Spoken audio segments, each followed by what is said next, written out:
welcome to A Round of Applause, where we discuss a potpourri of canine topics.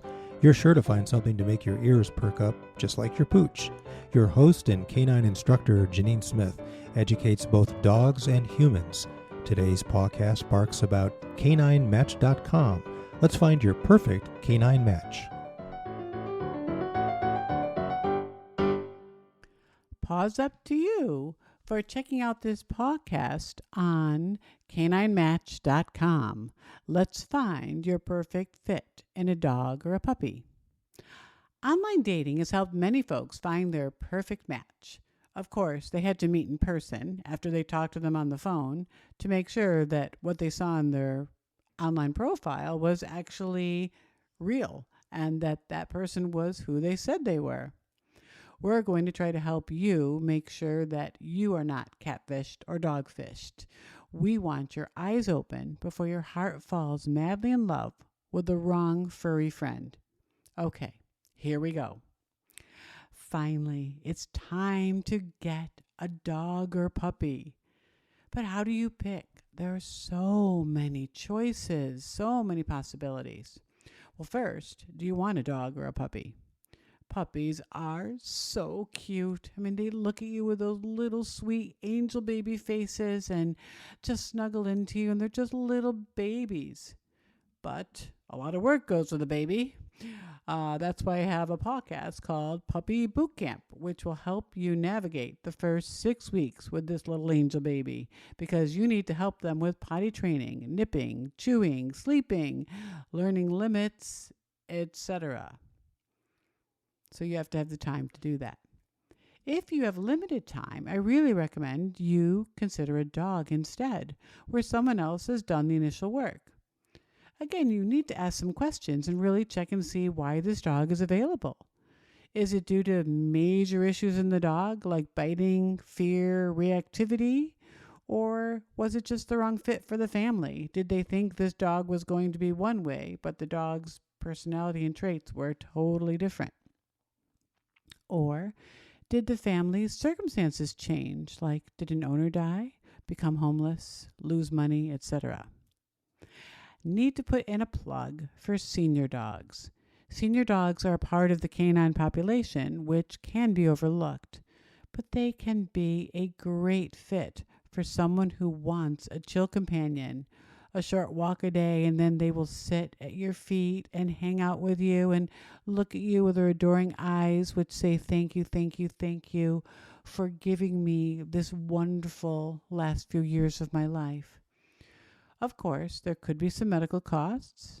And yes, you will need to stand by your little fur baby when they cross the Rainbow Bridge, which would be sooner than for some other choices in this podcast. You have to really think about what matters most to you. So we're going to talk about a whole bunch of things. Is it size? Do you want a tiny dog that you can take in your purse and just kind of scoot with you everywhere? Or maybe a little bit bigger, one which might fit in a shopping cart? Or do you want the whole dog experience? A big, huge dog that will take up your entire couch, and that if you lay down, that dog's body is about the same length and size. How do you feel about shedding? Do you need a dog which is hypoallergenic? If so, please stay away from the following breeds: Huskies, Great Pyrenees, Malamutes, American Eskimos, Akitas, Chow Chows, Corgis, and Labradors. They are known for being some of the worst shedders. Interesting, right, that some of them have short hair, but boy, do they have a lot of it, and it seems to be barbed and get stuck into things. Poodle hybrids are certainly everywhere these days, and people love them because many of them are hypoallergenic due to the poodle part of the breeding. So that's something to think about. But Wally Conran, who was the creator of the original Labradoodle, feels he released a Frankenstein monster, which is something for you to think about. So what that means is you need to do your homework. You need to look at the lines, see how much is poodle, what other breeds were mixed in there. I've trained some that are 3 or 4 different breeds on top of the poodle. So it's a whole mix of what you might get. And make sure you have a reputable breeder. I do have a podcast on that as well. That's very important because some people have gotten into this for the wrong reasons, thinking that these are a hot breed and they can make a whole bunch of money. Some breeds have hair like terriers, Maltese, Shih Tzu, Havanese, Chinese crested Chinese crested schnauzers, and Portuguese water dogs.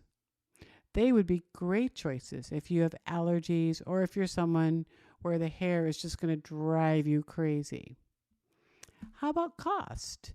Well, I've seen dogs anywhere from $0 to $15,000, and some of the really designer breeds, the hybrids, are the ones that are the most expensive. So people are paying top dollar for a mixed breed, basically. What about temperament? Do you want a dog who's chill, calm, playful? Do you want a dog who was bred with a specific purpose, like a sporting or a working breed, maybe a herding breed? How about health? Some dogs obviously have known issues, like bulldogs, boxers, Great Danes, and retrievers. So you really want to look at the health clearances in the lines, and you want to make sure you're dealing with a reputable breeder to try to ensure that you are not going to end up with a dog at the Rainbow Bridge at a very, very young age. How's your energy level? Are you someone who's a runner, a hiker?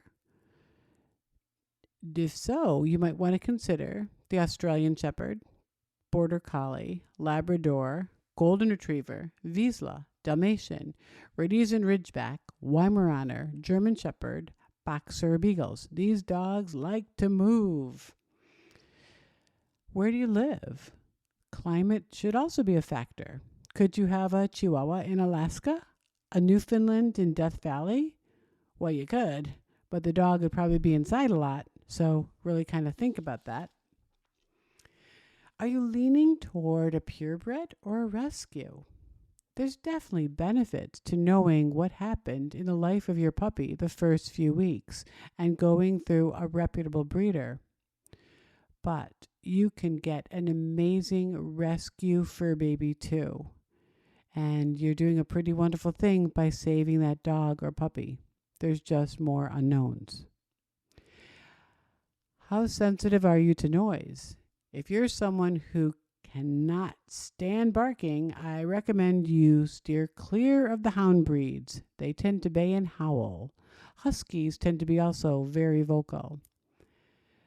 Some small breeds, like your Chihuahuas and some terriers, tend to bark at everything. That's part of what's called the Napoleon complex. Not all of them have it, but it can be very prevalent in some of these small little dogs. We'll talk about that in just a bit. How do you feel about nipping? I don't mean like chomping, but just kind of nipping at your heels. Some of the herding dogs, that's what they were trained to do. That's how they get their sheep to move, is they kind of nip and herd different animals, but sometimes they will herd their people too. And some small breeds tend to be a little bit more nippy, and that's again part of the Napoleon complex. Do you want a family dog? Well, I think the first family dogs that people tend to think about are your retrievers, your Labradors, your Newfies, your Golden Retrievers. They just tend to be bred for that. They were by and large bred to be amazing with everyone from babies to old people. However, there's other good family dogs as well. Maybe you want one dog who is going to be devoted to you as you are devoted to it. So if you want a dog that's going to just really bond with you alone, you might want to look at a Nikita, Chihuahua, Shiba Inu, Basenji, and German Shepherd. By the way, Basenjis are very quiet, so they do not make a noise. They don't bark. They do make some interesting noises, but they don't bark at all. They do tend to be a little bit more of like a cat dog, so tend to be a little bit more aloof, but they're really cool dogs. Some dogs love strangers, which is, again, kind of typical for your retrievers and other dogs. They don't tend to be super reactive typically. But there are some dogs who by nature are really not so fond of strangers, whether they're four-footed or two-footed. Shar-Peis, Chow Chows, and Rhodesian Ridgebacks are known for being very protective of their families, if not bordering on very territorial. Bulldogs. Well, bulldogs are everywhere now. They are super popular, both the English and the French. But please consider that they can have health issues, specifically breathing difficulties. Any of the dogs who have the smushed in little noses, like your pugs and puggles, King Charles Cavalier Spaniels, can have these problems. So you need to kind of watch out for that, have a good breeder, and you really want, with bulldogs, some early training so the little dog is more dog than bullish or stubborn. Some breeds, and you know them, have received a very bad rep. These are the breeds that many people, if they see them, they cross the street. Or if someone's renting a house, they will not rent to these breeds. These are the bully breeds or the dangerous dog breeds. I'm talking about your pit bulls, Rottweilers, Dobermans, Belgian Malinois, German Shepherds, and you can look at the list that is on the graphic there. But of course, there's more than just those few. So much depends upon early socialization and training. There is no bad breed. However, these breeds do tend to require a stronger pack leader. Is that you? Can you pull rank if you need to and be tough and stand tall against your dog so that they listen to you? Or do you want a dog where if you go on the floor and you make kissy faces and snuggle and you just tell them all day long how much you love them, that they still will understand that you're pack leader? They can sleep in your bed and they're not going to bite your toes. Again, these more challenging breeds can be amazing, especially with their families and known people. But it can be a different story with strangers or with other animals. Some of them can be very prey-driven, so something to think about. Terriers, Dachshunds, and Schnauzers have in their DNA to kill rodents. That's what they were bred for, and to dig, to burrow. So if you have one of them, I really don't recommend you have any pet rodents, any hamsters, rats, gerbils, etc. And if your terrier, dachshund, or schnauzer has that strong digging kind of instinct, you may need to teach them to dig in a specific place in your backyard so it doesn't look like the whole thing is a minefield. Some of these small breeds have, like I said, the Napoleon complex. So this is where the little dog is going to act like a big, tough dog, and it's going to bark at everything, and it's going to nip at everything, and it's going to just be kind of nasty. But these breeds don't have to be that way. You can definitely help a dog who has a Napoleon complex, but it's way easier if you work with the dog or puppy when it's younger and socialize it with people and with big dogs and help it understand that it's going to be safe. I sometimes see people with a little dog, as soon as they see me, quick, and grab that dog and pick him up. And what you're teaching that dog is they need to be very afraid. And so they're going to be barky. Two smaller breeds, which don't typically exhibit the Napoleon complex, are Shih Tzus and King Charles Spaniels, King Charles Cavalier Spaniels. Dachshunds can be all over the board, from sweet as pie to nasty. A lot has to do with breeding and early training. So there's so many things to consider. I mean, there's a lot more even than what we talked about in this very short podcast. But I encourage you to have this at least as a starting place to do your research and really look at your dog breed or wherever you're getting this dog from. If you're getting a pedigree dog, know your breeder. Make sure that this is a reputable breeder. Some of, like I said, those hybrids are only available in certain places. And so people have to order that dog and have that dog shipped to them. But sometimes that fancy website you see is not really there. And you are supporting a puppy mill. The way to get around that is to do live videos with the breeder and make them show you where the mommy dogs are, the puppies are. Talk to them, get a feeling for who they are and to see if they appear to be legit. Again, if you look at my reputable breeder pawcast, there's questions to ask and they should have the right answers. Now, of course, there's exceptions to the typical traits in a particular pedigree, but the common characteristics tend to be pretty strong. Dogs can adapt if people understand what they need. Can you have a golden retriever in Manhattan? Well, you can, of course. I have some puppies that are there in apartments. But the people that have these puppies love and adore these dogs and understood that training would happen from day one and that those dogs would be out at least twice a day for some walks. And on weekends, they would be going to the country or Central Park, but they would be included in their lives. Can you have a Chinese crested on a Montana ranch? Of course you can. But typically not a typical choice, right? So that dog might be in the house more than outside running around on the range. If you make accommodations for your fur baby, they can live a wonderful life in a less than ideal setting. I think rescues are admirable. Yes, I'm a breeder of Goldens, but of course in my heart, I feel for every dog that has been put into a situation which is not the fault of the dog or puppy, and they deserve a better life. It's just there's more knowns. You're not sure what you're getting health-wise and temperament-wise, so accept that. Accept the unknown, but know you're saving a life. If you go through a breed-specific foster organization, many times you can get a better idea of what you're signing up for.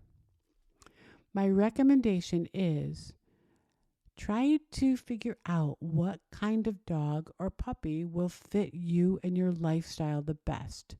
A good fit means you've given your dog its forever home. A bad fit means you may add to the overpopulated shelter population, which would be so sad. So why did I pick Goldens? Well, obviously for me, shedding's not a big deal since I have 4 of them in my house. I do vacuum every other day and I do brush them, and it's really not that bad. I mean, Goldens actually don't shed as much as people think they do. But I'll take that. I have trained some other breeds, like a lot of the Doodles, which are not, they don't shed, but they tend to be highly energetic. Some of them are pretty hyperactive and some are pretty unpredictable. So, heck, I'll take the fur. I need a dog which I know has good health and a good temperament. I really want a bulletproof dog. I want a dog which I think is predictable and non-reactive, and that I can pretty much know what that dog is going to do in a specific situation. Is any dog 100% predictable? Of course not.